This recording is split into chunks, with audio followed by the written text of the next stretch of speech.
Hey everybody, this is a quick video in case you have a FluentPet Connect Base and you need to hard reset it to the factory default settings.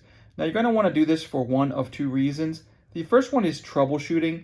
If this unit is not connecting to Wi-Fi, or if it's not syncing or pairing with the app or with your device, or if it seems to be not responding or not detected, a hard reset can fix a lot of these issues. The second reason you might want to do this is if you're moving to a new home or with a new pet or whatever, or just for whatever reason you want to get it set up like it's a brand new device, we can go ahead and wipe everything off of it and get it set up like a brand new device.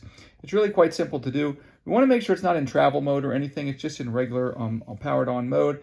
And we're going to come in and find the button on the back of it. And what we're going to do is we're going to hit this button 5 times.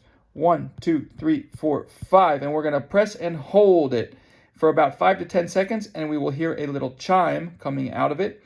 And we're just going to, after we hear that chime, we will continue to hold it for another 10 seconds, and the device will fully reset to its factory default settings, at which point you can go ahead and set it up as a new device.